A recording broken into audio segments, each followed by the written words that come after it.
And you're live.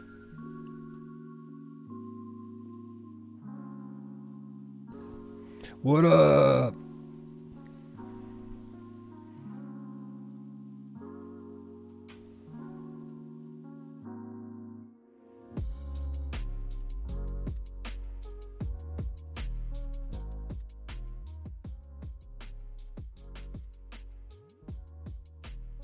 Tina, sound? Yeah, let me work on that. Know what I'm saying? It was my fault. It was entirely my fault, Tina. Yeah? Yeah. Like, just an accident, though. It's fine. She was just a bit of a whoopsie. I don't mind it. As long as I'm not purposefully being silenced. But like I said, you wouldn't know what I said, you guys, because I was silenced. But I don't even say anything that purposeful. Do we talk about anything purposeful here? I don't know. We talk about some games and entertainment. Everyone in Tina Town is a pretty big nerd, is what I've realized. Very media literate, yeah. Yeah. Hey, so to address a thing up top on this stream, it seems like StreamKit changed something in their API that broke all of the reactive ping tubers, so I have no mouth, and I must talk. So they're just everyone in Tina Town today is just there's something in the air and we don't want to inhale it too much. Like, I don't know if you see like this glowing stuff around my beam. It's not the fact that it's similar to the color of my green screen. It's actually radiation, and we're trying not to inhale too much of it. Thankfully, I'm immune to it, so I can move my mouth. But everyone else has to talk really, really with their mouth closed. Otherwise, they're gonna be inhaling it, and that's a problem. And yeah, takes one to know one. I know every single person in this chat that's a nerd. I'm not gonna out you guys, but I know just by looking at the little letters on the screen. But anyways, I think that I got rid of the radiation, and I also got rid of a little bit of Tina. So now you really look like you're one with the void right now. Check this out. I like the void. It's a good place here. Hang on, I'm going to take you further into it. Whoa! Oh, this is actually pretty cool. I think this is representative of how I feel. I feel a little bit transparent sometimes. So would you like to stay this way, Tina? Wait, chat. I need to tell you about this moment that we had during the Game Awards. The Game Awards before setup. So we had the green screen, right? And Clayton pointed out, he was like, oh, Simone, Clayton pointed out that his shirt, it had some green lines, and he was like, "Oh, I'm seeing the screen, the Game Awards background on my shirt. That's kind of funny." And then Simone goes behind Clayton and says, "Oh, I wonder if I can see myself through it." And Oh, Simone. Clayton says, "Well, actually, I'm not transparent." It was such a great moment. She knows how objects works. Transparency, man. But right now it feels really good to be transparent. Honestly, this is kind of a sick look. It's like your hair is like part of the universe. It is kind of cool. I'm gonna take a photo. Hang on, let me get my shitty little guy out of there. Hold on. No, Wait. I love the under construction hat. I feel lonely now. This makes it look like I have friends. Yeah, I have friends. Latina, you rustled up a whole bunch of trailers and news stories for us to look at today. Yeah. While everyone was dealing with the radiation, I dealt with the trailers. I dealt with gathering the trailers today, you guys. These are Tina selected trailers. Yeah, loving Polygon's transparency in these matters. Yes, we will never cover up our transparent. We will never be opaque. We'll always be transparent in the void. Yeah. So yeah. Yeah. Sorry, go ahead. Game trailer. We're gonna watch a game trailer now for a game that I think we talked about once before on Tina Town, and now there's gameplay of it, and the gameplay looks pretty sick. So it's Atomic Heart. Hang on, where did my Tina? Yeah. There you are. Clop, clop, clop, clop, clop. Clip, clop, clip, clop. Hey Terry, how's it going? It's going okay. My mouth parts aren't working so good today. Wow, you are. Yeah. Are you okay? Yeah, no, I'm good. The radiation isn't affecting me at all. I've always been like this, actually. You look kind of like the ghostly baby from the Muppet Christmas Carol. I've never seen the ghostly baby from Muppet Christmas Carol specifically, but actually back in middle school, that's what people called me. That was my nickname. Really? Ghostly baby. Are you yanking my tail here? Yeah, I'm yanking your tail, not literally, okay. but metaphorically. That would have been a cool nickname, though. It would have been a cool nickname. I'm gonna see if they can do a little something about this radiation situation you got going on now. It was good on the last screen. On this one, it's kind of freaking me out a little bit. So hang on, filters. Okay, that's fine. Okay. That's fine. If you don't like it, I can change my appearance. It's whatever. Cool. Okay, there you go. Yeah. Sweet. Ghostly Baby is my rapper name. That sounds good. Ghostface Baby. All right, you want to check out this Atomic Hearts trailer? Yeah. Atomic Heart singular. Yeah. Oh, heart singular. Yeah.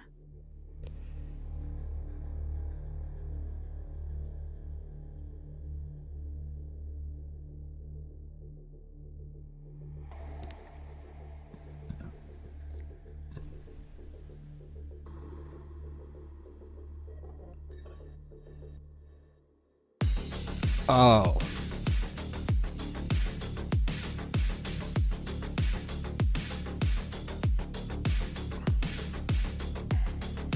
Is that like water they're shooting out of their hand? I don't know. It's like Frosty Gunk. Ooh, Frosty Gunk. Also a new great rapper name. Hey, that's Baymax. Oh, that's a fun big bouncing ball robot.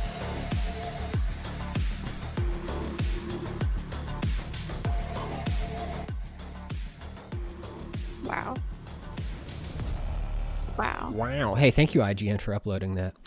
Thank you, IGN.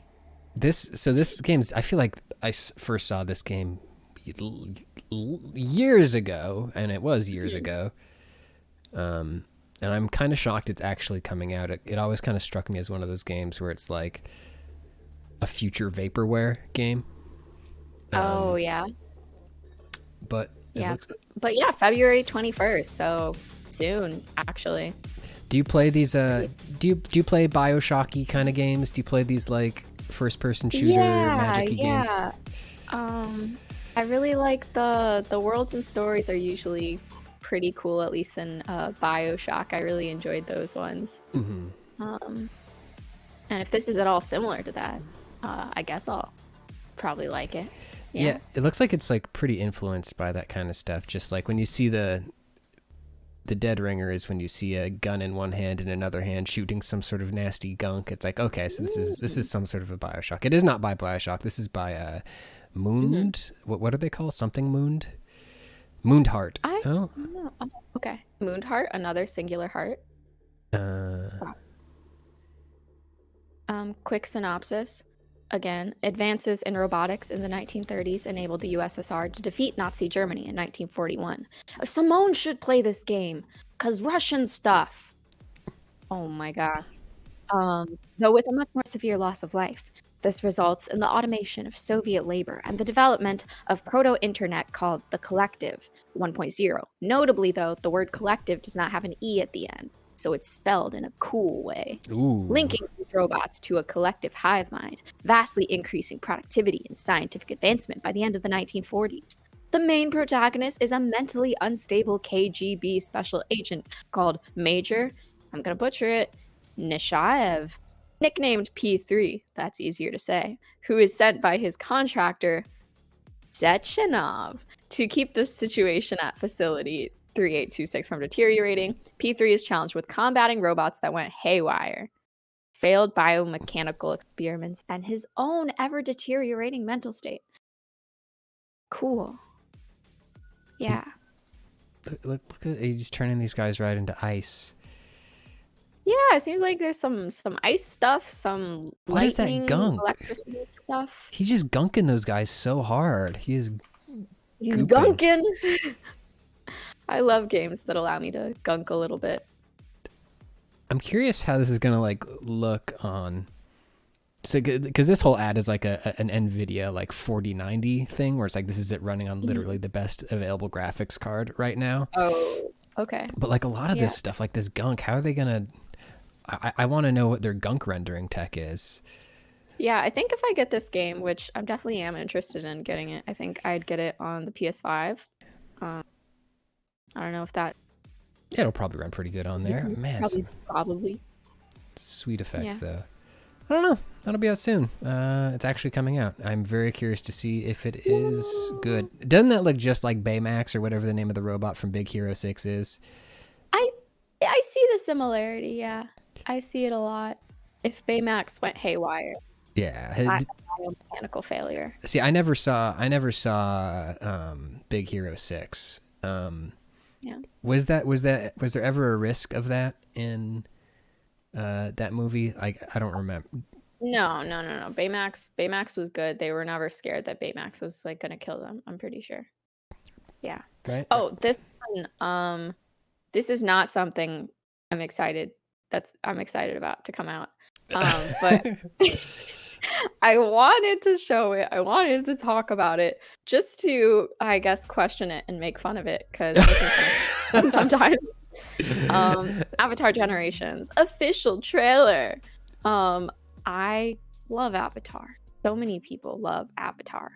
And we're not talking about the blue people this time. We're talking about the waterbenders, firebenders, earthbender, airbenders. Now, what's up with this game? Should I just hit play and should we just find out? Yeah, you can just hit play. I think it'll speak for it. That it's just like let me know if you would play it. All right, chat, hold on, everybody. We're gonna just get your Avatar observing eyes in, ready, and let us know. Would you play it? You play it. Okay, I'm liking what I see so far. This is some classic animation. Okay, now. This is the legacy of the Avatars, and these are their stories. I've got your back. You're going down. Watch and learn. Is this like Had enough yet? Yeah. Clash of Clans? Is this Raid Shadow Legends with Avatar people in it? Yeah, let me see. It's a turn-based RPG. That's what it is. And God, it just Did it bum you out? yeah, I mean, it bums me out that they're just like sullying the good name of Atla, both with the game. They've never had a good game as far as I know. Never had a good movie as far as I know. And I'm just like, the legacy of the avatars. it's not even the fact that like the graphics are like, oh, the graphics look so not great. But it's just like it feels so creatively stale. Like you're going down. I'm like, it's just a complete franchise money grab, not like actually looking to expand the lore or world at all. What would your dream Avatar game be? My dream Avatar game is okay. You're not even playing as the main characters, honestly. My dream Avatar game is, you customize your own character. They create like a brand new story, kind of like, yeah, like Cyberpunk 2077, maybe, where like you create your own character that's like a brand new person, and there's like different story paths. I think that would be really cool.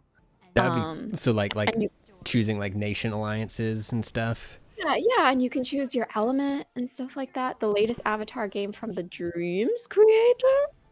No, I'm not that versed, honestly, in Avatar games. I've never played them. I've only looked at them and then decided I didn't want to play them. So there was a sort of middling to kind of good, depending on which segment of the game it was, from Platinum Games, the people who made Bayonetta and all that stuff. It was repetitive in the way a lot of the Platinum brawlers are, but I think it was like the one that did the best job with like the animation and fighting and stuff. Hang on, let me... Platinum Avatar game. And so true, Rytron, having the moral choice of like whether you want to blood blend bloodbender stuff, and exploring that in the world, that would be so cool. Yeah, so there's this Korra game that came out several years ago now, from like the C or D team over at Platinum Games, and like it looks better. It looks better, and like it looks pretty good in motion, but it just was not a very well thought out. Like, yeah, see, I like the parries look sick. Yeah, much cooler. Yeah. Ooh, Nicholas, that would be sweet too. Nicholas says an Avatar game about the guy Henry Rollins played. What was that character's name? I don't know. He was like the guy who was like in jail, and then he was the guy who broke all the other guys out of jail to go hunt the avatars. Zahir. Yeah. Avatar Dreams. Hang on. Avatar Dreams. Oh, the fan game. Okay. Stage. Like some performer. Oh yeah, so it was made in Dreams. Yo. Oh. Man, Dreams is so powerful. Oh, he's airbending the little helmet for himself like he did once or twice in the show. Yeah. Yo, that would actually be really nice. Momo dancing minigame? That's so cool. Okay, and then we have the pirate ship. I'm still really proud how the pirate ship actually turned out. Dreams are very powerful. That's right, Faith. Oh, he's got Momo on his shoulder. Yeah, Momo. Hey, thank you, Anonymous, for that gift sub to Faith. Who's your favorite little creature from Avatar? Chat room, same for you. Oh gosh. I have to jog my memory because obviously right now I just think of Appa and Momo. Airbender. Let's see. Fauna. Oh, there's the little ferret in Korra whose name is eluding me. Pabu. Pabu. What other animals? I mean, it has to be. I like Appa better than Momo, but I do love Appa. Yeah. I would get an Appa plushie. Oh, turtle duck. Oh, I'm just looking up images now. Turtle duck is so cute.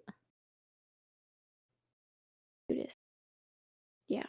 Do they have is there one of the air bison thing in Korra? Is it like a descendant of Appa? Yeah, I think there's still Air bison. So, and yeah, I guess they must be. How did Appa breed? I mean, there were I- other ones, I think. I don't think he was the last Were? one. Okay. I think he was just a man out of time. Oh yeah. Emoji kart racer. I know you guys are really excited. Yeah, so Tina, why'd you put this on the list? Listen. The previous game, Avatar, it looked like a kind of crappy game I wanted to shit on. This looks like a somewhat I kind of want to play.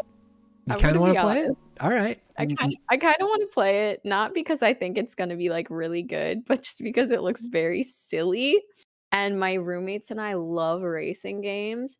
And someone pointed out in the comments how it's kind of funny how the devs can't even drive the cars, like or whoever's doing the thing, they're just like bumping into the walls and stuff. So, like, All right. I'm hoping it's like has really bad like a really bad driving system. Sorry, before we even get into it, let's that title card for emoji, the iconic brand. Oh, yes, dude. That's what I think of whenever I think of emojis. But yeah, just look at that. All right, there's logs in the track. That's dangerous. Banana cart. All right, fun. Wow.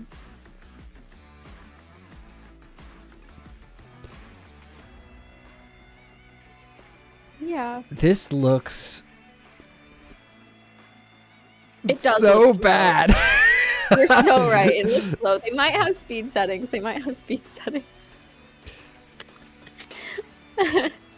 But if it's like, as long as it's not like $60 on the Switch, like if it's something more reasonable, like if this is like a $20 game, I would buy it Yeah, we got to stream this. just for the meme. Yeah, like I think I would get a few plays out of it with some friends or on stream, and that would be worth it. Which emoji would you like to play? Oh, that's a tough one. I'm not even sure which emojis they have, because at the end there it seemed like they were all smiling emojis, honestly. Yeah, it didn't seem like they had a whole ton of variety. Emoji diversity. Well, I put together something for you, since you put that on the list. Oh boy. I wanted to take you on a short tour of some other legendary kart racers. Oh, exciting. Yeah, let's explore them. I love karting. So up next we have Smurfs Kart. This one came out fairly recently on There's Nintendo really Switch. A kart game for everything. Oh boy. So let's check out the trailer for Smurfs Kart, which contains mild cartoon violence. I don't know that I'm ready for that. I don't know that I'm ready to see a Smurf get absolutely decked in the face or whatever mild cartoon violence is. Smurfs Kart, the video game. Welcome to Smurfs Driving School. We're gonna make a quick reminder of the Smurfy driving skills. Oh god. Honestly, this already looks way better though. Yeah. Look at that depth of field. It looks like they're actually going at decent speed too. Yeah. Yeah, Smurfette was like leaning into the turn there. Yeah. In order to reach first place, do as Papa Smurf does. Know the tracks by heart. Take the ramps to fly over the opponents. I sometimes don't understand the development of karting games like this, because why would you buy this when you can just buy and play Mario Kart? God, I don't know. I don't know. Especially why would you ever?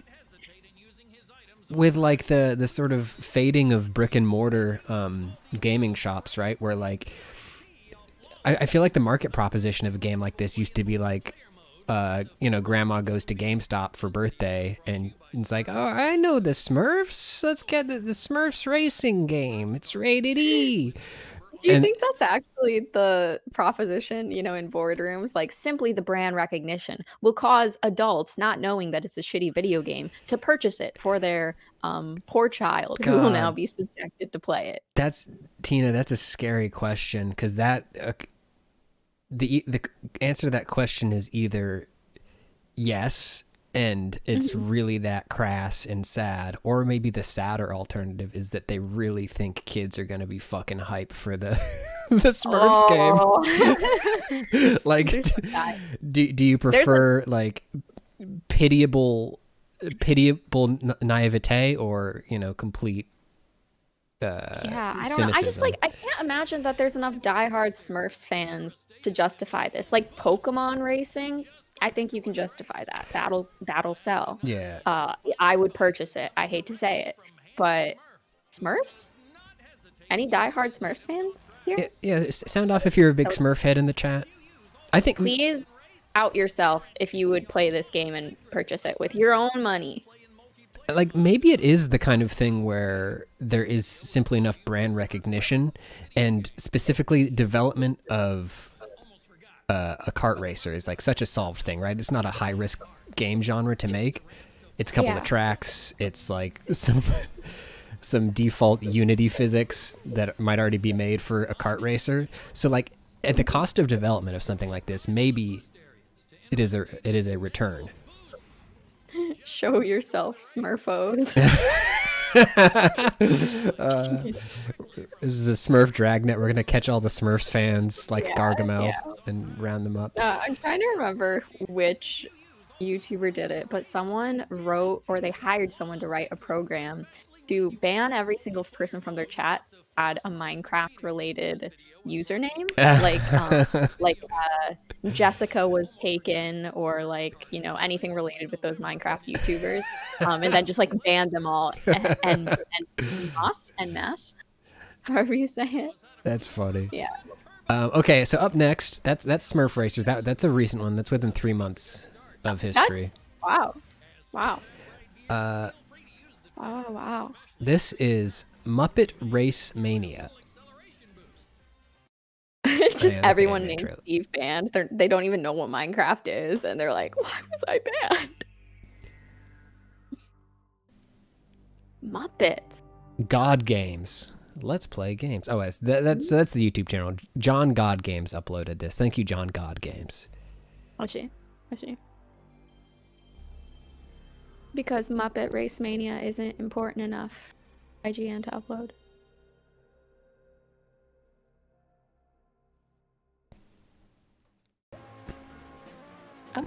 Okay, so what year is this? I'm gonna guess 1997. The camera's kind of floaty in a weird way. 1997. Hard for me to judge. I wasn't born then, and I don't think my mom played, or mom or dad played video games, so it's not like I could see anything from my little egg. But I like the little faces on whatever they're collecting. They're collecting like little veggie tails. Yeah, fruit and veggies are all sentient in the Muppet universe. God, the camera is making me seasick. Yeah, it's a little bit like tossy, turny. Kermit, I think I would be a Kermit main though. I might pick Rolf on. A Kermit main. Guessing Rolf has a little more weight in his cart.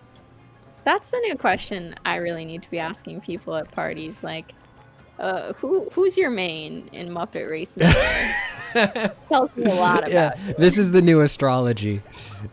New astrology. I'm a Kermit main rising. Oh, you are such a Jan. Yeah.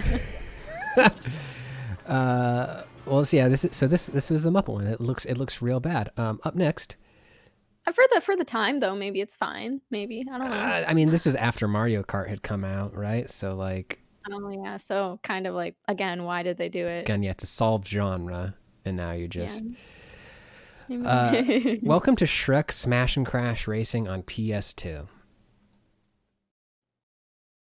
Shrek Smash and Crash. What? I mean, okay, someone's saying Golgito, this is a classic. Honestly, Shrek is an iconic enough meme that how does this game not have more popularity? I mean, okay, if it's only PS2, that makes sense.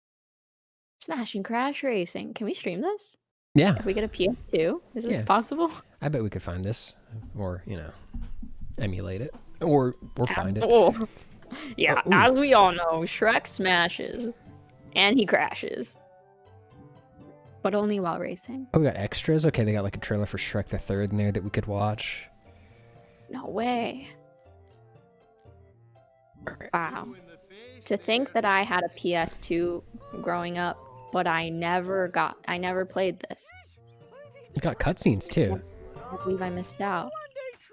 That's actually pretty cool. That's a good way to stand out, I think, as a racing game. Not all the racing games have cutscenes. Okay, that's the most ridiculous thing I've ever heard. Careful, donkey. Why That's does Fairy Shrek's face look Godmother's so magic weird? wand. Why does he look like that? And how come he's not Scottish sounding? Like, how did they mess? They didn't mess up Donkey, but they really messed up Shrek's. Oh, and the dragon face. Oh my Donkey looks normal. He sounds bad. Shrek sounds like... I want to screenshot that dragon face later. Oh, the snail. Oh, is that the racing mount now? Oh my god. Stop! Donkey! Puss in Boots 2. Yeah, this is a great time to talk about that. That apparently it was like really successful and people liked it. I want to see it. It looks really good. Crazy. When I was at my aunt and uncle's in Chicago, we were just watching TV, and you know they watch cable, so like there were commercials, and every single commercial break there was an ad for Puss in Boots. They're really pushing it.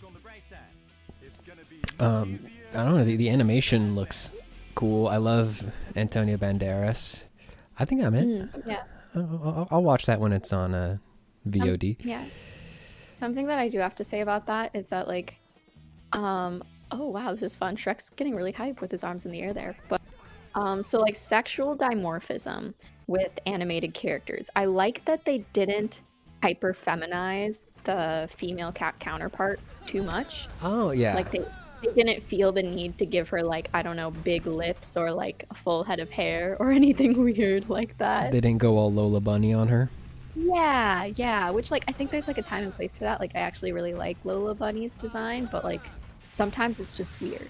It's funny that even within the spectrum of I mean, Bugs Bunny in a wig was an awakening for a lot of people, I think. Okay, so Shrek rides on like a amped up slug snail. Do you get to swap out the mounts though? Like can you choose to ride a different mount as Shrek, or are you stuck with the slug snail? I feel like he's got to be stuck on the slug thing. Like, can't imagine riding around on the little cupcake that the other guy rides. Honestly, this looks kind of sick. This is kind of nice with it. Yeah. I think the movement of the slug snail is kind of weird. Like, it seems like it's shifting to the side as it goes forward. I don't know. It's like a weird way of running. Yeah, it is. It's sort of floaty, huh? Okay. Oh, there's the executioner riding his horse. Wow. Shrek takes the lead. Executioner falls behind. Oh, Puss in Boots up into third place. We're getting some great commentary here. Who's that on the very bottom? Is that Meg Family Guy? On the bottom. Oh, Little Red Riding Hood, maybe? Oh, yeah, it's got to be Little Red Riding Hood. You're right. Is that Meg from Family Guy? I think we should hold like a Shrek Smash and Crash Racing Invitational. I think that would be really great. Like, it's a good idea. There's already enough people doing invitationals for popular games like Smash, Valorant, all that sort of stuff. I think this would be a really great way to stand out in the oversaturated. I agree. Kept up, there is in fact a Family Guy racer. It's not among the list of ones that we have here. Oh, here's an interesting one. Homie Rollers on the Nintendo DS. What is Homie? So Homies was a line of collectible figurines, like minifigs, that you could buy in little vending machines outside of grocery stores. I think specifically on the west coast of America and in the the Southwest. And they were homies, and they were friends who would hang out, and I guess they were enough of a brand that they got a racing game on the Nintendo DS. Anyone can have enough of a brand to have a racing game if homies can have a Oh, brand. do not undersell homies. Homies were huge. I don't know. No, I'm you'd starting to think that Polygon should get our own racing game. Polygon cart. You can race as Pat, Simone, Clayton, Terry, Walt. That would actually be pretty cool. Tina Town should get their own racing game. The homies figurines though were so cool. I went to school in like South Texas, and just opening up Wow.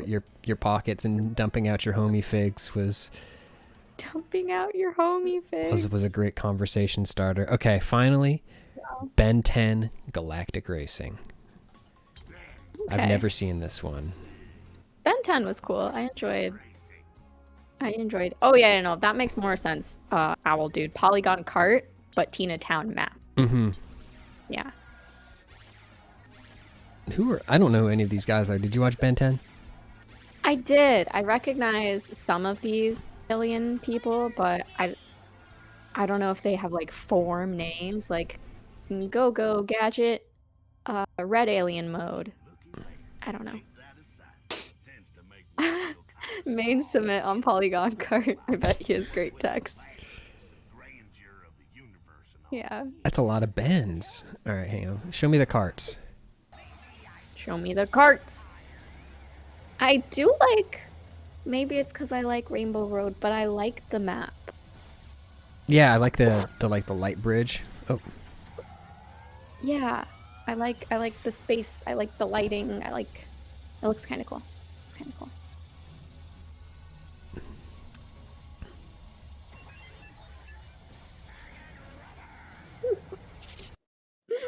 Oh my gosh, third pit. Okay, Simone in an F1 car, obviously. mhm. Pat in a WRC. What does that say? Raleigh car? Oh yeah, rally car, like a Rally car. Okay. Clayton in a spaceship. Yeah. Makes sense again. Tara in a ... spreadsheet. I think Tina, you would be. What would Tina be in? The void. I'm just racing on nothing. You're just on a little cloud, like Yeah, that'd be Goku. fun. I would love that. Anyways, so that was just a tiny slice of what's available out there for I think kart racers. this There were could so many more. definitely be a video just like exploring kart racers of the last 20 years, Yeah. 30 years. Tina on foot, just like Yes, running like Terminator 2. I love that. Or a monkey ball. Monkey ball would be good. Yeah. Oh, and I missed this one that you put in there. You want to watch the Ant-Man trailer? Yeah. So I don't think that many people are fans of Marvel Phase 4, but this is going to be the first movie of Marvel Phase 5, so obviously very different. Completely remade the formula. Brand new, exciting, amazing. Yeah. Let's check it out. This is right. Oh, I do love Paul Rudd. I don't care who this guy is. I just lost so much. He can give us a second chance. They do, Moon Shark.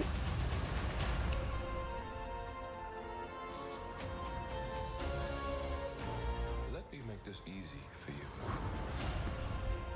You will bring me what I need, or everything you call a life will end.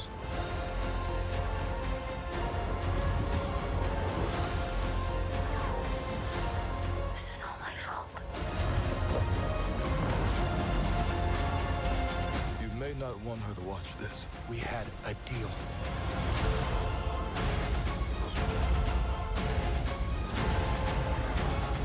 That's a MODOK. You thought you could win.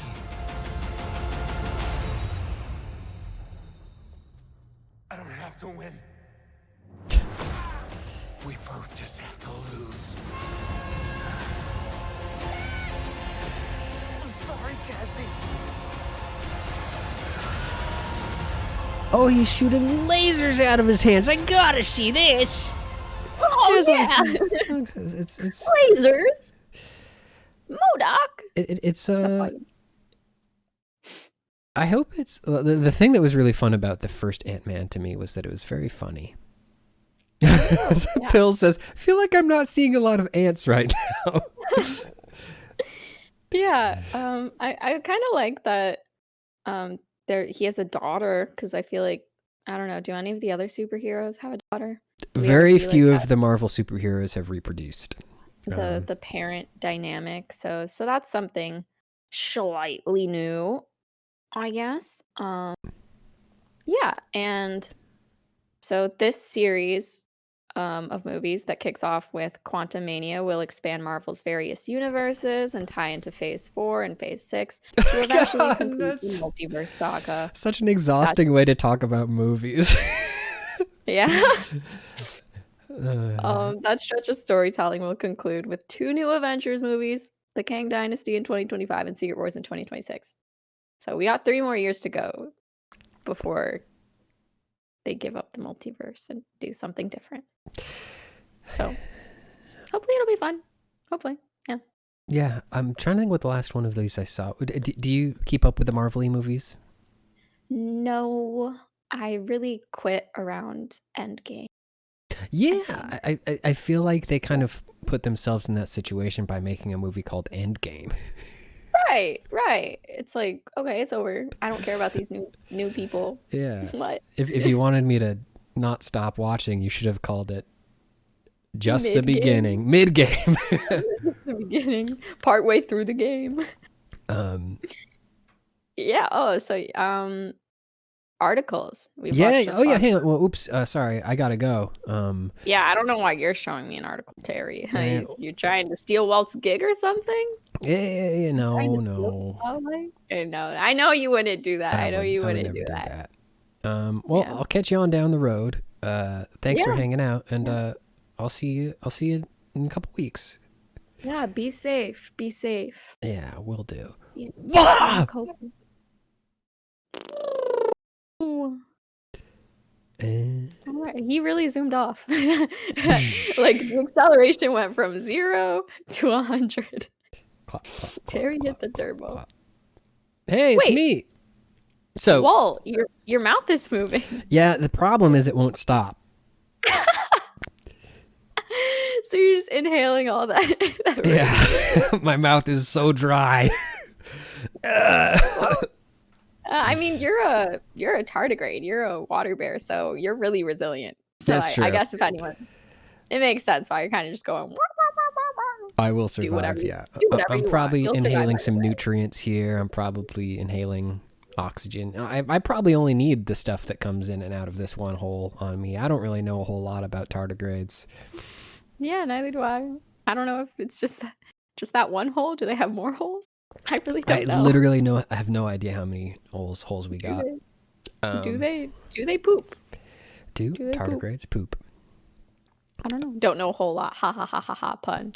So funny. So funny. Tardigrades poop. Okay, You that makes sense. You cooked up a really nice batch of news for us this week. Yeah. Well, I mean, I got the links. I cooked up a nice batch of links, but really it was the writers at Polygon.com that cooked up the news. They were the ones that did that. So shout out to them. Yeah. Shout out to that.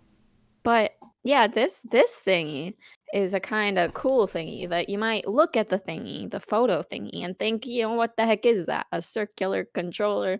What am I supposed to do with that?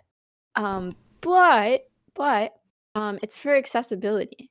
And the thing about it is that it's, well, first of all, like, PlayStation specific, which I think is really cool because with accessibility, sometimes there's like, I think controllers you can buy that are, from third parties, but I don't know if they like have problems and, they're not like console specific or whatever. But yeah, this is console specific, PlayStation, and it's just a hyper customizable controller that also has like certain things in mind for people with different disabilities. Like I think it instead of picking it up, it just kind of sits on the table, which some disabled people need because they can't really pick up a controller. Even my sister actually, she has really bad carpal tunnel right now, like so bad to the point where she would rip open a tea packet and it would kind of hurt. Oof. It would hurt her hands to open a tea packet. And so she can't like lift really a controller without making her hands hurt. So like hopefully it's not a permanent thing because carpal tunnel can get better.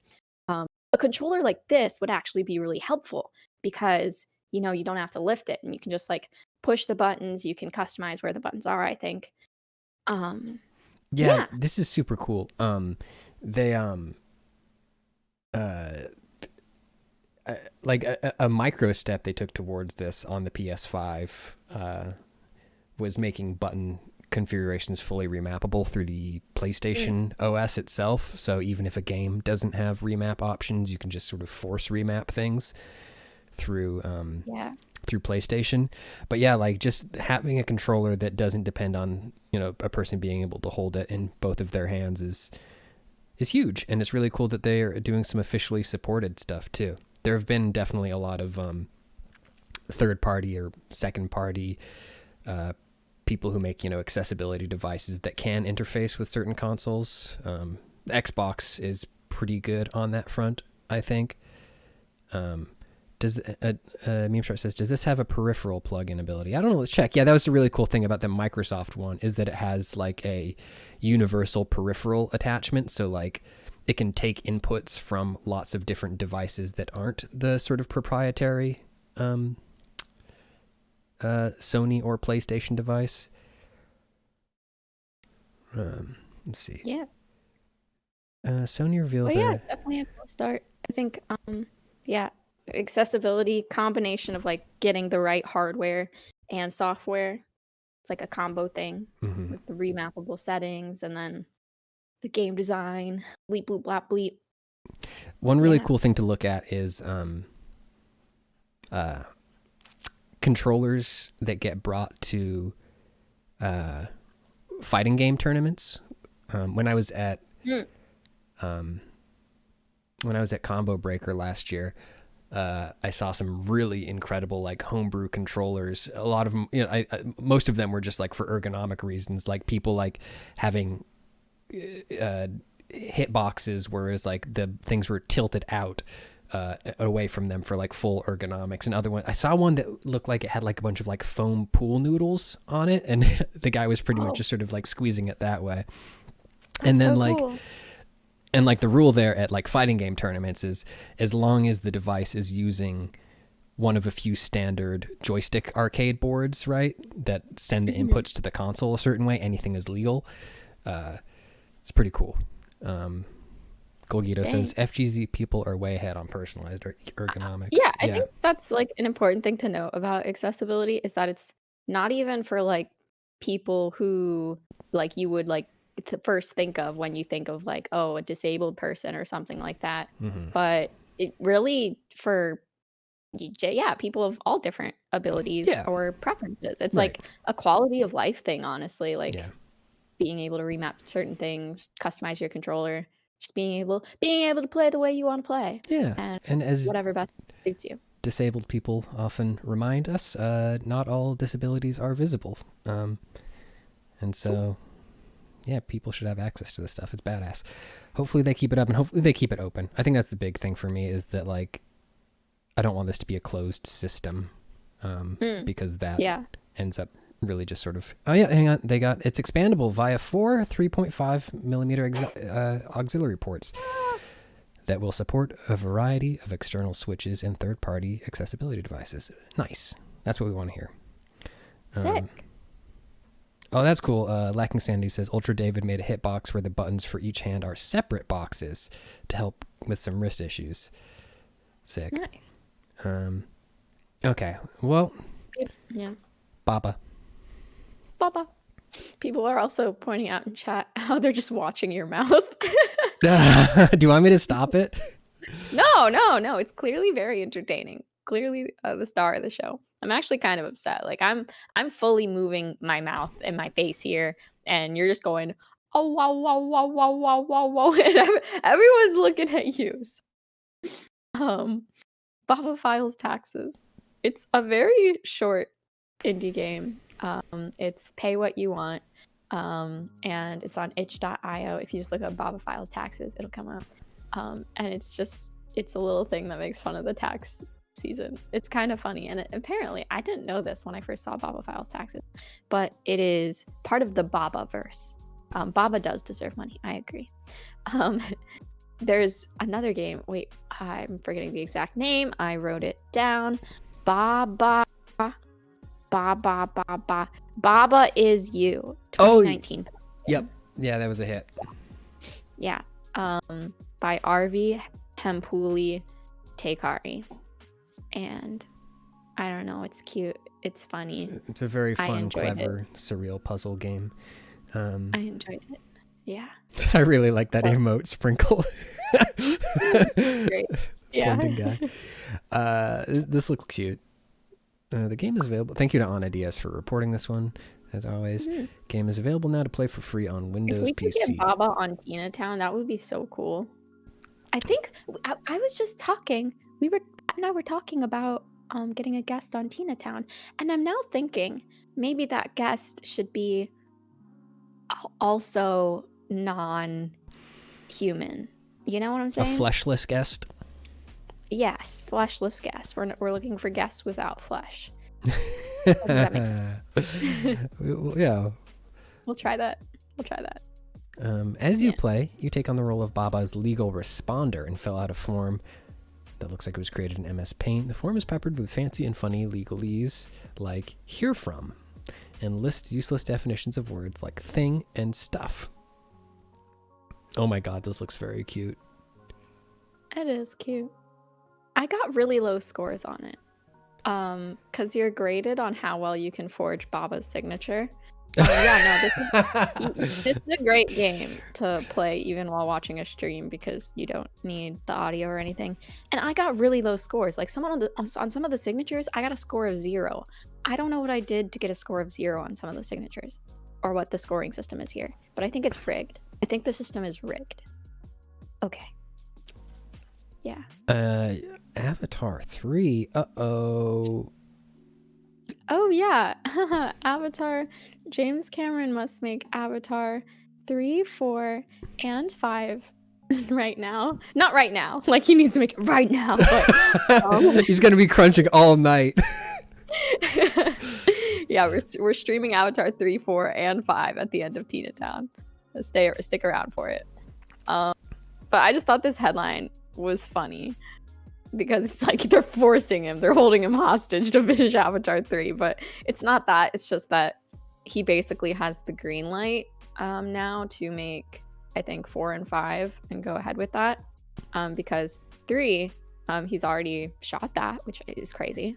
And now that Avatar 2 has done well and people seem interested in sequel, they're like, yeah, okay, Avatar 4 and 5, serving it right up. And he says that it's gonna be good, which, you know, when a filmmaker says their movie's gonna be good, it's gonna be good. Okay. Yeah, the others were an introduction, a way to set up the table before serving the meal. Hope you're hungry. God, that's a huge introduction. Yeah.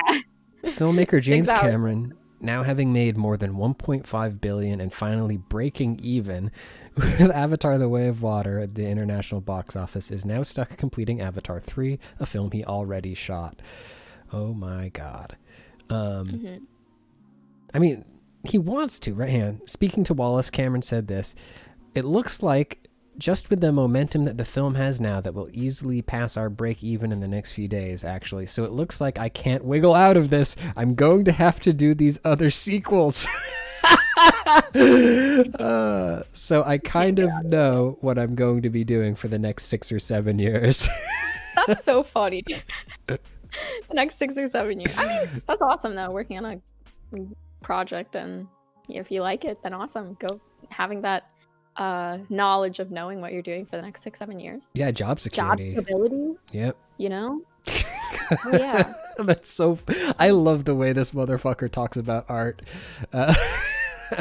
It reminds me a lot of John Carpenter, the other Hollywood JC.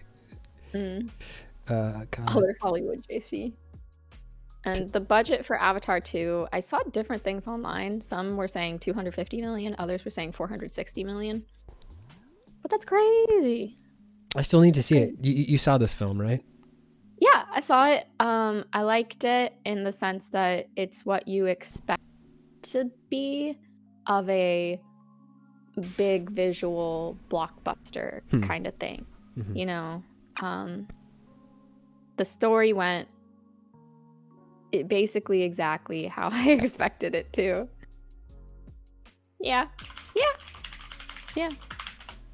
That's about it. Just say bad. No. It's hard to even call. I wouldn't call it bad because I think I genuinely did enjoy watching it. Not in the sense that like it left an impact on me, or is going to inform any of my artistic decisions in the future, or left me with any kind of emotional feelings. But it was like, it's like the feeling of watching like a Marvel movie, more or less, that it's like you kind of know it's going to happen, but it's like visually cool. Or as another thing I would compare it to maybe is a Mr. Beast video. I love Mr. Beast. I'm not like shitting and saying Mr. Beast videos are bad. They're obviously very amazing considering so many people watch them. It's just like very much like, it's just like a big spectacle, and it's just like, whoa, cool. No, it's over. You zone into it, and then it's like it's over, and you go about your day. I've got a fresh YouTube account that I just made for reasons, to upload a stupid meme video that I made. And on that fresh YouTube account, I kept getting served Mr. Beast videos. So I finally started watching Mr. Beast videos. Wow. What'd you think?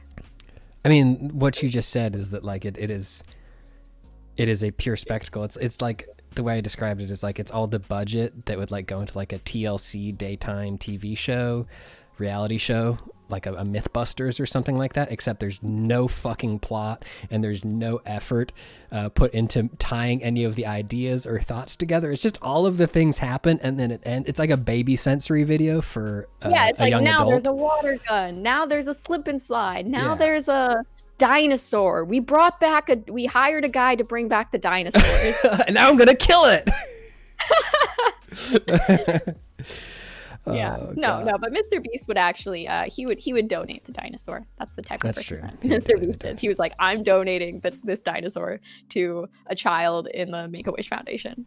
It reminded me of like educational programs that I used to watch on TV like in the early 90s, but if they had removed all the education from it, and it wasn't like, we're gonna tease you Science. we're gonna teach you about how bridges work by blowing this bridge up. It's just like, hey, you want to see me blow up a bridge? That's so yeah. Oh, hey, we got Lego Marios. Lego Mario stuff. This is kind of also just, I guess, visual stimuli for you guys. This is your enrichment toy for the day. But you can't touch it. You can only look at it. And it's, I think the only really notable thing about this, at least for me, is that when the headline says that they went deep, at first I thought they meant the ocean, and it was like an ocean themed Mario set. Mario Way of Water. That's Mario Way of Water. But it's not. What they mean is like referencing slightly more obscure characters, I guess you could say. Not too obscure. Like they were like, oh, they have Birdo, but they don't have Waluigi. Interesting. They have Hammer Bro, Blooper, Birdo. They'll never have Waluigi. They've got Spike, who I love. And then who's the big guy in the lower right here? I love this guy. I forget his name. I have no clue.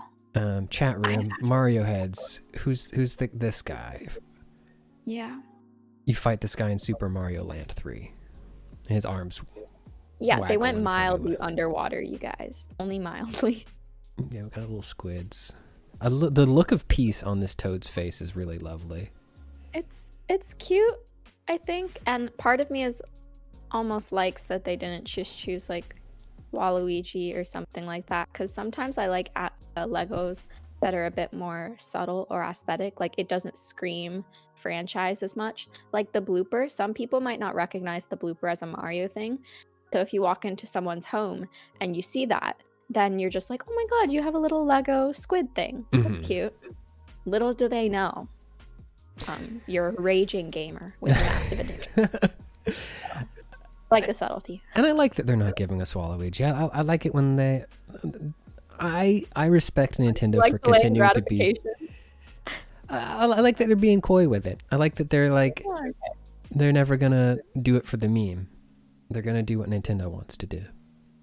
That's true. That's true. They're staying true to themselves because they could make so much money off Waluigi, They could. but they're not. So Because they don't want to. that would be a really great idea. Ezudex next bonsai tree they will feature little toad pieces instead of frogs for leaves.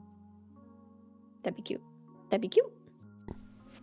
This was funny. So Clue did a rebrand, I guess, where they just kind of updated the game with new characters, and I don't know what's new besides the characters. It seems like it's mostly the characters.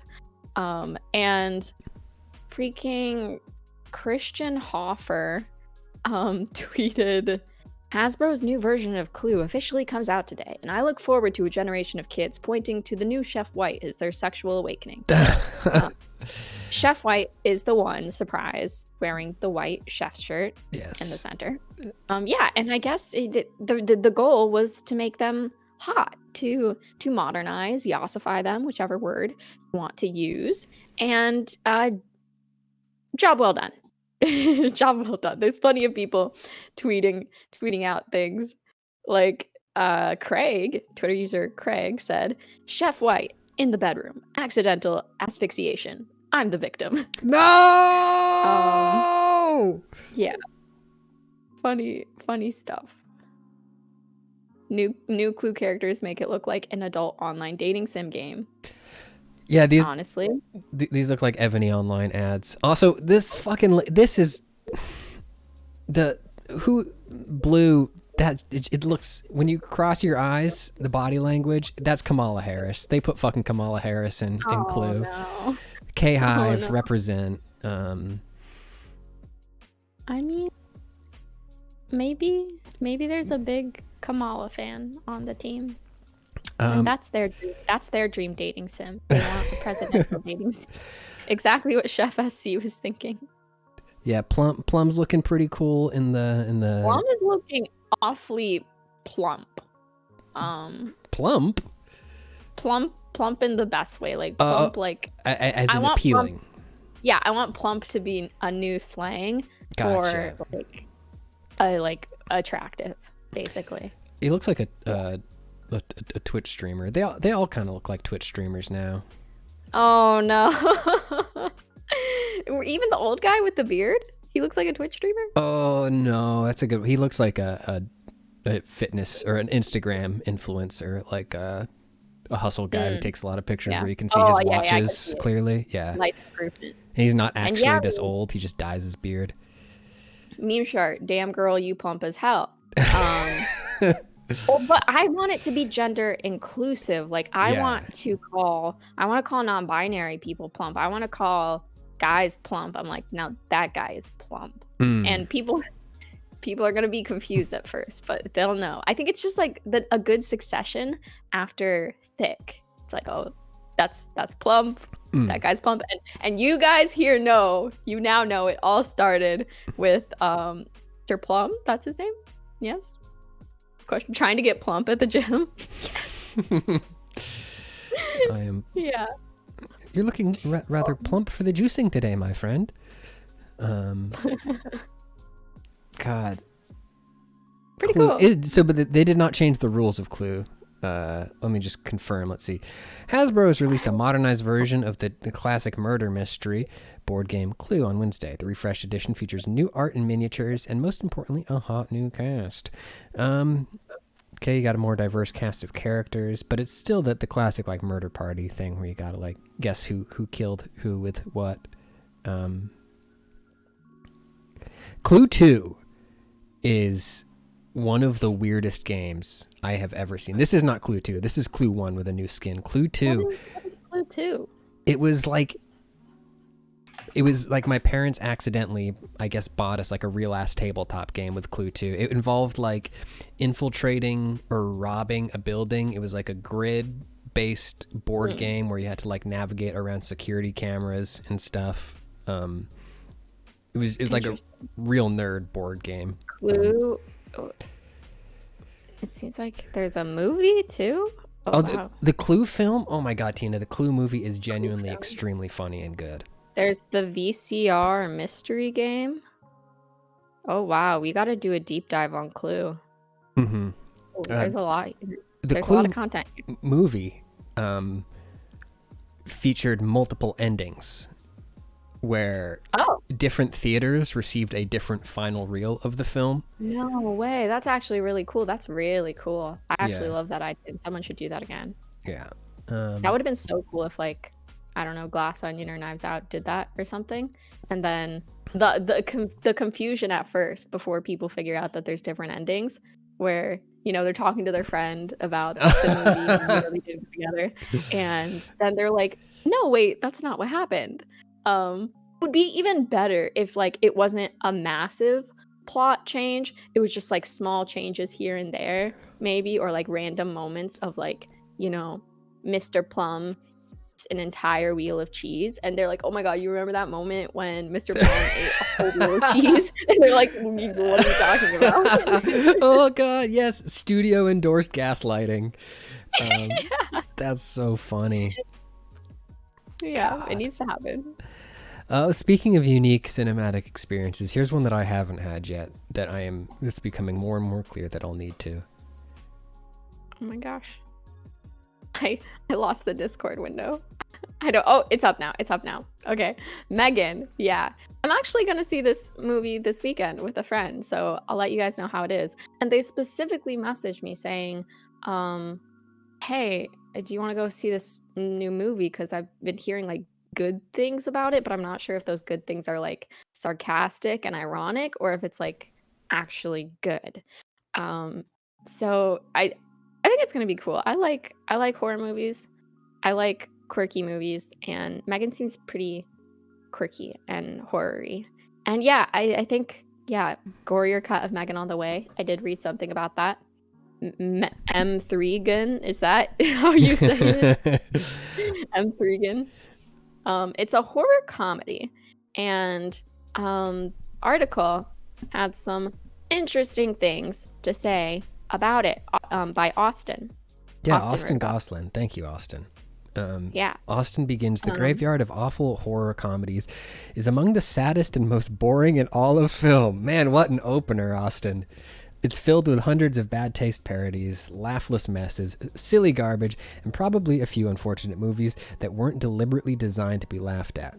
The worst movies of the subgenre feel like a tightrope act that tries too hard to balance what the creators seem to think are two opposite extremes, hoping the audience laughs one moment and then screams the next.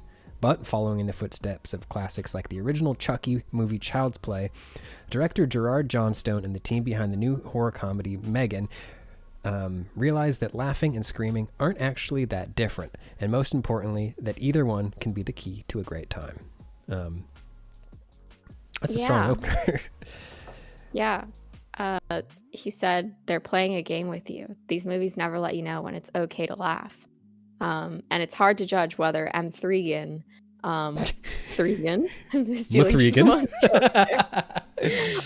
is ever actually scary, in large part because Johnstone and the writers don't seem interested in anything so one note. And quick synopsis, young girl who recently lost both her parents in a car accident now has to live with her married to her career aunt, Gemma. And Gemma is a roboticist at high-tech toy company and is working on a new super lifelike doll called M3gan, Megan for short. No, it's Model 3 generative android. That's programmed to be the best artificial friend a kid could have. Of course, like all sufficiently advanced AI, Megan M3gan eventually takes things a little too far. She doesn't play nice, I guess.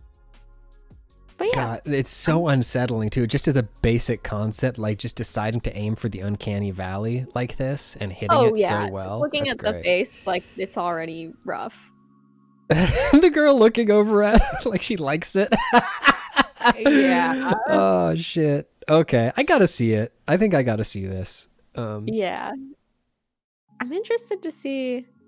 Now, they probably use like a real doll, right? Like none of this is like CGI or whatever.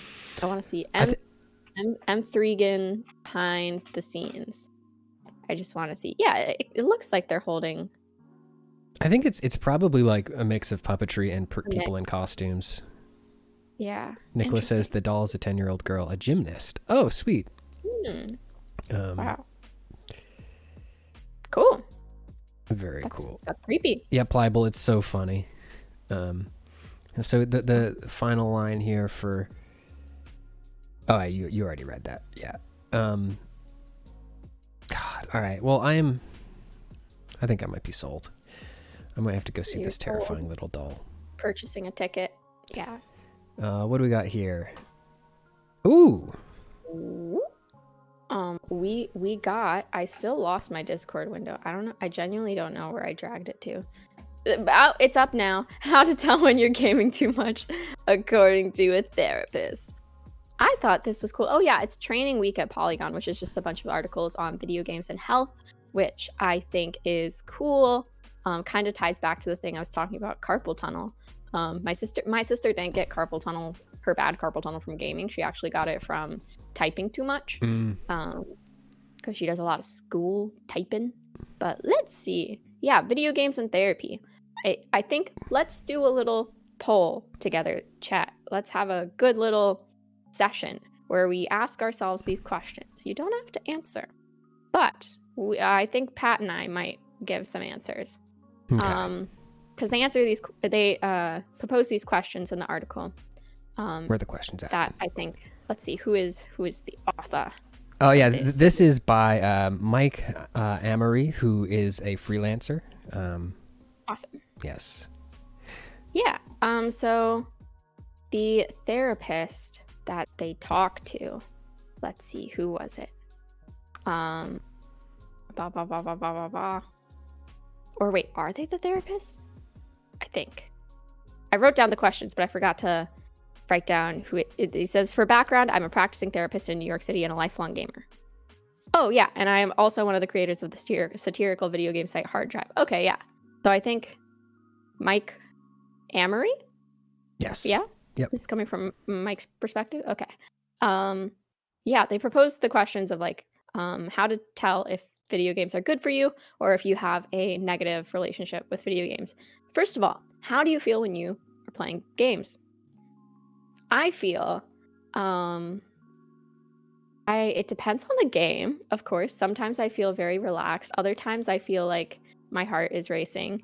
I feel when I'm playing with friends, I think I laugh a lot, feel like I'm having fun. And I think my eyes hurt sometimes when I'm playing games. But yeah. Good audit. I think I generally feel pleasure. I feel enjoyment. Bit of frustration occasionally, depending on what kind of game it is. But I keep track of. You gotta keep stock of whether it's a healthy frustration or a unhealthy frustration. I don't get mad, and I have friends who do get mad, and like understanding what you're actually getting mad at when you're playing a game is, I think, a thing that a lot of my adult friends are, working on figuring out. Yeah, that makes sense. Like, is it a fun kind of mad? Yeah, I mean, you gotta be able to tell, like, based on how chill Walt is. Have you ever seen Walt get worked up about anything? No, like just you wait. About something. Yeah, but I think there definitely is like a healthy frustration and upsetness. Like, it's like how some people like being scared sometimes with like horror movies or haunted houses. I think people like being challenged and frustrated. We're like, the frustration of, say, a Dark Souls game can actually be kind of fun. Meme Shard in the chat says, my relationship to games is like how childhood Conan the Barbarian got lashed to the wheel and just grew up there, which is so fucking sad and funny, but also you are truly the Conan Barbarian of gaming now. You are the strongest. You know what is best in life, and it is to get the headshots and hear the Some other lamentation thoughts, of the I chat. feel good, but occasionally restless, and then I stop and switch to something else. Video games make me feel like I'm fighting against sensible gun control laws and maximizing profits for arms manufacturers. Yeah. Why do you play games? An often common answer is because they're fun. But even past that, what makes them fun for you? Is it cooperation with others to achieve a goal, the appeal of completing a checklist of tasks, or making your character 1% better to escape from your reality for a few hours? I think for me, I first started playing video games simply because I wanted to play a toy. I don't know, toys are fun, right? And I was probably just inside at some point, and my parents probably bought me a video game. And then it became maybe a little bit of an addiction thing. I was thinking it was definitely like addicted to I'm just looking at Walt's mouth again, just going on. This is how you can tell I'm listening. Yeah. It's the brain running. Yeah, a little bit of like an addiction where it's just like, oh, you get home from school, immediately hop on the gaming. And then also a social thing. I think, playing with my sister a lot. Yeah. And I think these days it's much less addiction, much more socializing and fun and bonding with people. Like, even if I'm playing the game by myself, like I feel like it's like a social thing in the sense that like I get to talk to a friend about the game later usually, and we can like talk about our experiences playing the game, in addition to the game being fun. And it is fun to get achievements sometimes, I guess. Yeah, the timing of this article is actually really funny because I was recently reevaluating my relationship with the amount that I'm gaming. I think I was going overboard. I think specifically like in the pandemic, right? Like it became a pattern that like as soon as the day was over, it's like, okay, well, time to play some fucking games. Like Elden Ring was that for me for a while. It's just like pretty much like after work until bedtime was Elden Ring. Yeah, we all have games like that. But then I was like, well, I need to remember that I can do other things after work in theory, right? Like, but yeah, like a lot of times games are like just the path of least resistance, right? And an easy thing to do after you're tired from the day. Right. Which is, I don't know. Something about it is a lot more, I think, or dopamine fulfilling, or just like easy to do than doing something like reading or an arts and crafts project. Yeah. Some goals. My goal is to escape reality, where I have checked off 0 boxes of things to do today while being able to successfully check off 100 boxes in game. True. And Pliable Head, I was deaf addicted to TV as a kid, and getting access to my dad's NES was like an extension of that. True. Every so often, unrelated, I forget about Walt's mouth and get scared when I Oh, God. Nicholas, gaming takes my mind off things. Connor, I play the most at night before bed. It's nice to unwind, especially playing with friends. Yeah, I love playing online with friends. Makes me feel so good about myself, because then I don't feel like I'm doing something bad, quote unquote, and I'm like, I'm socializing. Yeah, the social thing is great. Like I have a game night with some of my old friends who I wasn't keeping up with them the way I wanted to. So then we established like a weekly night where we just play like Fortnite or whatever. And that feels like I feel zero guilt about that.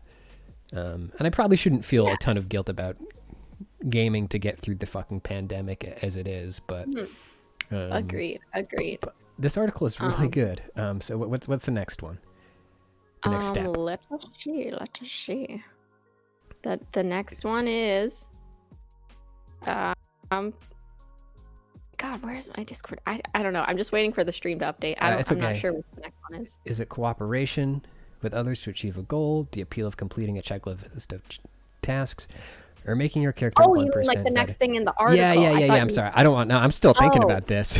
Oh, okay. I thought you were okay. I thought you were like, okay, what's the next article? But yeah, and also just like the whole thing with playing with friends.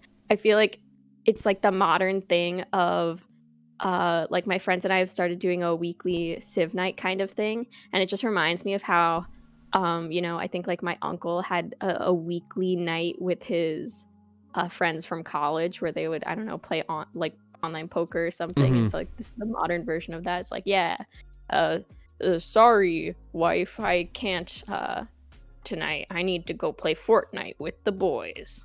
Yeah, that is the modern version, I guess, of like having the lads over for poker. It is, and it's kind of funny. That's Kind of funny. Union I says that used to be a big part of my life, and now it's totally gone. You mean like social gaming? Like the trick is just like first of all, making a Discord server for the lads, or it doesn't have to be the lads. You know what I'm saying? It's the people who you have old lasting relationships with, like finding the place where that you can get them all together, and then just start putting things on the calendar, like literally put shit on Google Calendar, and hold each other to it. But yes, go ahead. Oh, I was just gonna go to the next question that the therapist raises. Yes. They say, ask yourself if you are playing video games as a way to compensate for a lack of something else in your life. Maybe a little bit. Oh, definitely at times, yeah. Maybe, yeah. I think, yeah, video games. I don't know. Like would I, if everything in my life were perfect, quote unquote, would I play less video games? Perfect life, not a thing. But honestly, like, I think like my perfect life does involve video games, but it just involves them in a social way. And I think sometimes what video games do is like I use it as a cop out for socializing, maybe, where like I won't explore the city or do things in person with people because I'm just like, oh, online is so much easier. You don't have to commute. You don't have to, you get to do something because sometimes it's just like awkward, or at least I'm awkward when I'm just like talking to someone and there's nothing else going on and you're just like focused on the conversation. But like with a game, you can put your attention on the game and you can like talk about the game. So there's always something to talk about or whatever. So. Yeah, and I think for old Walt here, and this is what I've been working on and thinking about for a long time. I do think like it can be an avoidance thing, right? Like it can, because games specifically are a thing that once they have their hooks into you, you can lose time to them. And if one of your problems outside of games that you're working on is like procrastination and motivation, it is an effective tool that allows you to make a bunch of time pass where you don't have to worry about those things that you don't want to do. Very, very true. Owl dude, I play video games for the lack of swords and guns in my life. Fair? That's totally fair too. Fucking swords rock. Kilopants, nobody. Walt, wow. I like thinking that you're saying wow now because it makes me think that like I'm providing really insightful commentary and you're just really amazed by it. Going wow. Yeah. Yes, meme short. Actually, that's what I was going to bring up next, was that if a lot of AAA games or anything that is a quote unquote living game is completely designed to keep its hooks into you through the FOMO stuff, through the battle passes, and even just like even closed system games that are about like leveling up and stuff. This is a topic of not really debate in the fighting game community, but like some people who want the fighting games to be more open and appealing to general audiences. One of the things that they say is that like you should get XP for losing a match. Like you should like have a battle pass or like things sliding up because those are things that are appealing to gamers, and people need to feel the same love, that same broad appeal love for fighting games as they do for other stuff. And as a relatively new person to fighting games, I desperately want them not to do that. I want them to stay what they are, because it's like, it's so cool to have a thing that is completely or mostly free of incentivization in that Battle sense. passes. Yeah. Yeah. So since let's see. So one our Michael, is that the author here? Yes, Mike Amory says, after establishing your emotions, next we want to get to motivations. Why do you play games? Again, sounds like a dumb question, but one thing you pick up on working as a therapist is how many people do not know why they do the things they do, even if they do them every day. It's one of the oh shit realizations that clients often first make in therapy, finally investigating and understanding why they keep doing a behavior, especially if that behavior generally hurts their quality of life. The amount of time we are on emotional autopilot is staggering. Another quote I really liked was, if you are indulging too much in any activity, it is likely because it serves a maladaptive purpose for you. You play for 10 hours a day because it's the only place in your life where you get a sense of accomplishment, where you connect with others, where you matter, etc. And I was like, oof. Thankfully, I'm not at a stage in my life where I'm playing 10 hours a day. But I'm like, yeah, I feel like that is kind of like a pandemic throwback where I'm like, yeah, that sounds about right. Yeah. I didn't come here for therapy. This stinks. Surprise therapy, everybody. This is a meme shirt intervention. I don't think it's strictly like a numbers thing. I don't think it's even like a controlled substance thing. Nicholas says, if I played games 10 hours a day, I'd be so good. That's true. Worth it. And all your friends and people online will think you're cool because of how good you are at the game. So it's worth it. I really like this. Mike writes, these motivations are neither good nor bad. Even one like escaping reality isn't inherently bad. It only becomes bad when it turns into avoidance. Uh-oh! Oh no! You can't... No! Getting pleasure from 100%ing a region of a game map isn't a problem. It only becomes one when you do it out of compulsion and not fun. I don't feel like I'm there, but I definitely am in the avoidance zone where it's just like, I don't care about like the obsessive completion aspect of it. I just, yeah. Yeah. Conversely, I've had fucking fighting game blocks since I finished my since Pat finished his fighting game video, where I have lumped fighting games in with the kind of games that are enriching and actually good for my soul and body. So I'm no longer capable of playing them. Because you don't want something enriching and good for your soul and body? Oh, just because they are a little more work. They're not as instantly fulfilling as they're not as effective of an avoidance tool as Binding of Isaac or whatever. I see. That makes sense. God. Ranking video games based on how much of an avoidance tool they are. Let me write that down.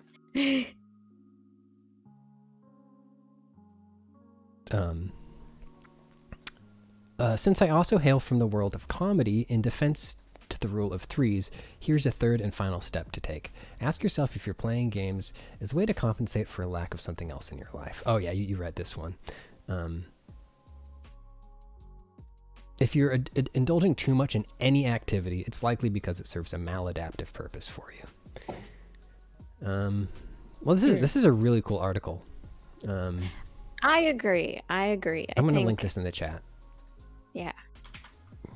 It's a good thing to think about, to check out, maybe self-reflect, can think about like what role video games have played throughout your life, why you initially got into them, why you're still potentially into them, unless you're not into them at all. We got any non-gamers in the chat?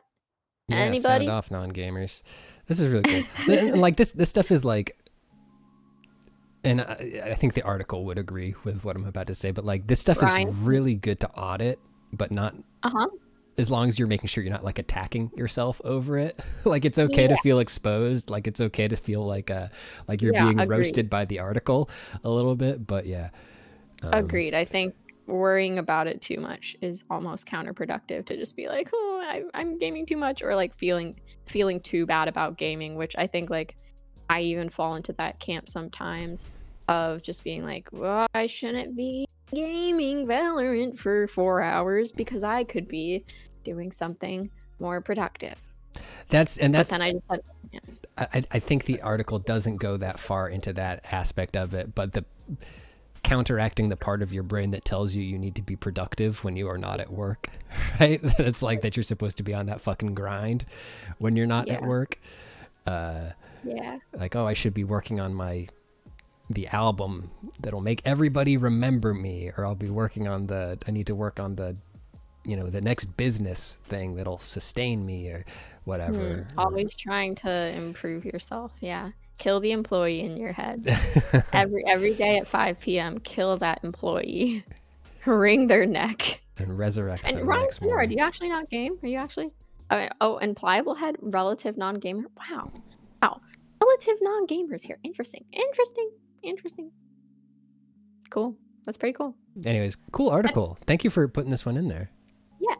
I also think it's like something that I think about sometimes is like being somewhat interested in games, yet not actually gaming. Like that whole idea. Oh, yeah. Or like being a former gamer. Yeah. I think that's an interesting concept too. I know a lot of people who mostly just watch other people play games, which is, I think, a fun way of doing it. Is this? Yeah. Briano says, in my old age, I don't have the patience to start a new game. Still play a lot of Hitman, though. Between Game Pass, PlayStation Plus, and huge Steam Deck backlog, I feel overwhelmed, don't know what to play, so I just play Hitman. Yeah, the overwhelmed thing is a whole other thing. Like, overwhelmed, so you default to your safety game. Yeah. And God, but also just like, and Mike talks a bit about increased access to games in here. I had a moment where I was out on the couch yesterday. I was playing on my Steam Deck, and I was like, do I have too much access to like too many kinds of games right now?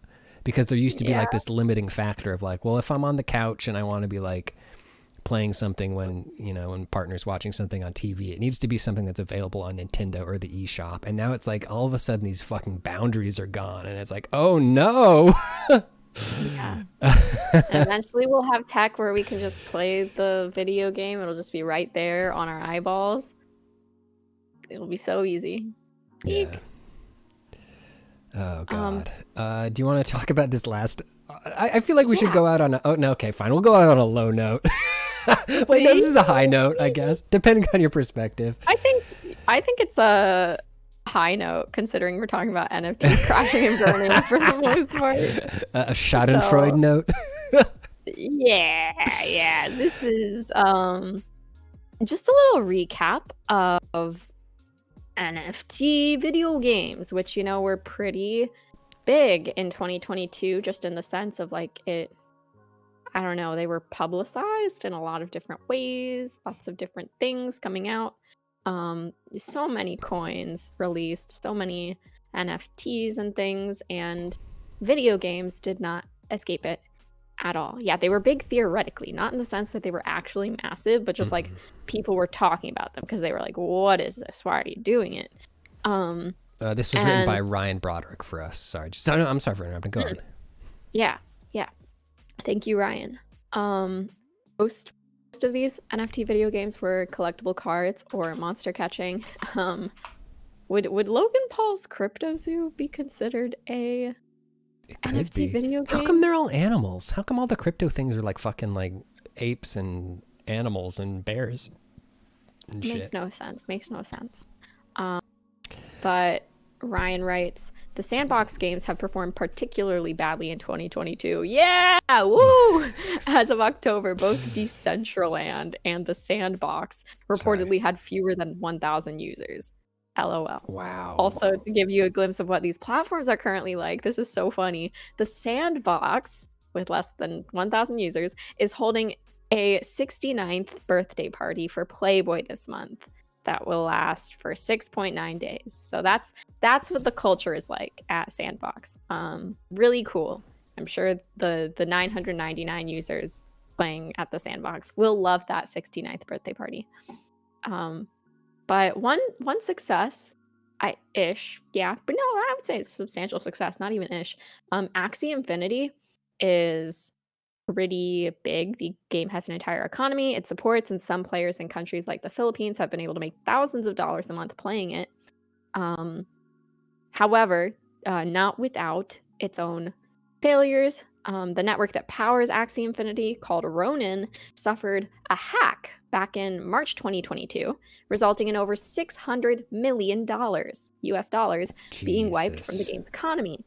And some people rely on this for like their livelihood in the Philippines. So it's like the digital landscape is not safe, I think, because like obviously in the real world too, you have the chance of like being robbed on the street, for instance.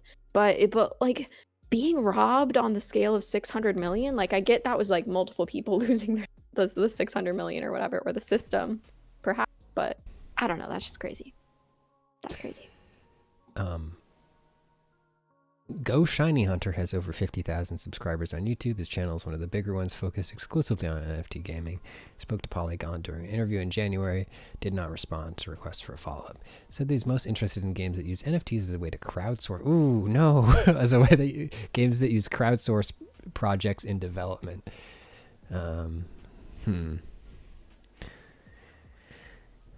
Truly, NFTs in video games make no sense, because the whole thing about NFTs is that you're supposed to be, it's like digital property ownership.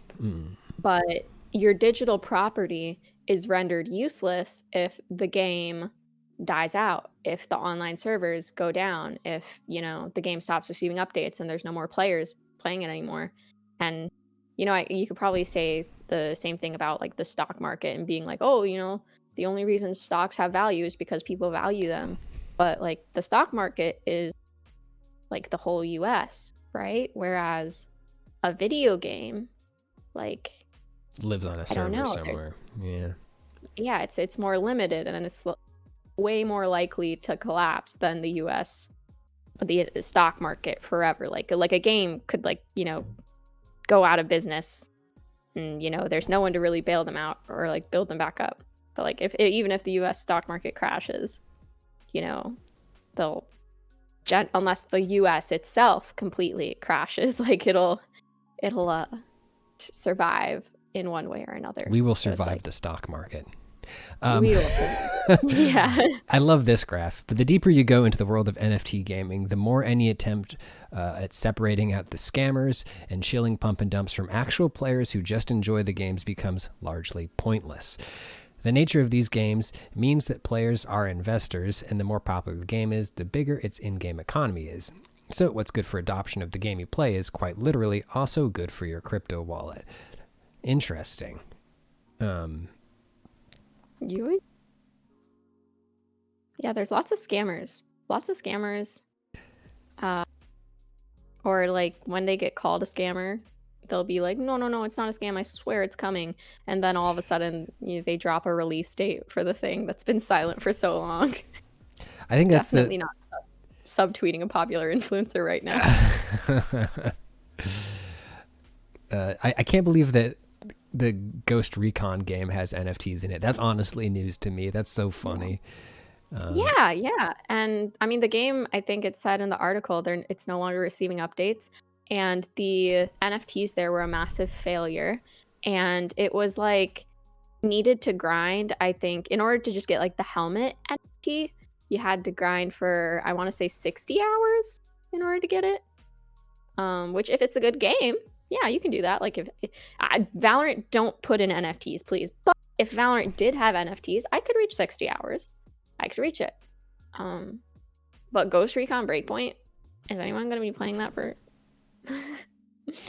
I don't know. Into the stock market, and now no one plays New Horizons anymore. Yeah.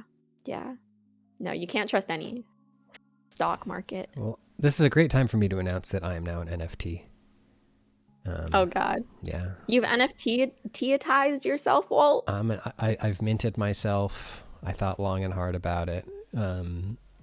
Why? Did you need money? I could have loaned you some. No, I'm an NFT, but I own myself too. So that's actually cool. So I've minted myself, but I actually own myself. But the proof that I own myself is now in the blockchain. I see. Okay. Waltcoin to the moon. Waltcoin to the moon. This is Polygon's Oh god, if we were to even make a joke about Waltcoin, I feel like that would be so problematic simply because there's a crypto called Polygon. So I think Oh some God, people, it got so bad for a while. no, I still see on the Polygon Twitter, like sometimes we'll get tagged in cryptocurrency things or whatever. And so I feel like there would be some people that are like, oh, Waltcoin, is this by the same team? Yeah, I have a bunch of YouTube thumbnail screenshots saved of just like people like doing like YouTube poggers face over like bar graphs of how the Polygon crypto thing is doing. It's good. Wow. Yeah, a lot of SEO getting sucked up there, but whatever. Yeah, I really hope that Polygon cryptocurrency dies and goes extinct, 'cause that would be nice. Simply for social media. Yeah, we're gonna absorb purposes. them. Let me. We will. You sent me one more thing that we haven't looked at yet. I don't even remember what I sent. Oh, I remember what I sent. The cat of the Now I week. remember. Yes, guys. I can't believe we almost forgot the cat of the week. Here we go.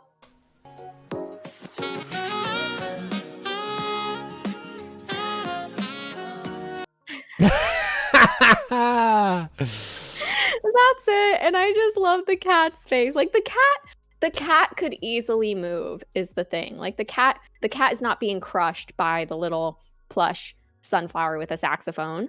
The cat can move. They look uncomfortable or like weirded out, but they're choosing to stay there. Cats and just be I don't know. Cats deserve to be annoyed every now and then. It is our duty to annoy our cats. Every now just a and small then amount. They just need a tiny little ego check. Yeah.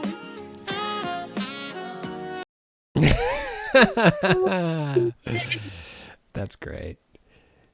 Yeah, they chose this life. Maybe the cat. Yeah, maybe the cat put the sunflower there themselves. Now, see, with their opposable thumbs. We're getting a little theoretical here. I don't know if the cat would do that. That's true. Okay. I'll be honest here. Even though the cat might like the sunflower, they didn't grab it. That was not their sunflower. The sunflower is serenading them. The cat did it for the clicks. This is the cat social media channel, actually. Trilobite says, cats want to be annoyed. My friend's cat, Karma, will come up and sit at my feet and then complain loudly when I pet her that she will not move. Yeah, when like you're trying to sweep or something and then a cat will like run in front of the broom and then start like freaking out. Like, oh my God, what are you doing? Like, how come you're trying to hit me with that stick? It's like, I was you. That's so true. I don't know. Yeah, cats can be very finicky. My friend says that her cat will go up to her to be petted, except then, she starts petting and maybe 3 seconds will go by and then her cat like nips at her and she's like, what? You laid down like right in front of me, like you wanted attention. Like, why did you walk across the room to me and just like lay in front of I don't know. Yeah. They're weird little fuckers and we love them. Silly little cats, Well, silly little guys. I think that's Tina Town, Tina. Yeah, that's Tina Town. Woohoo!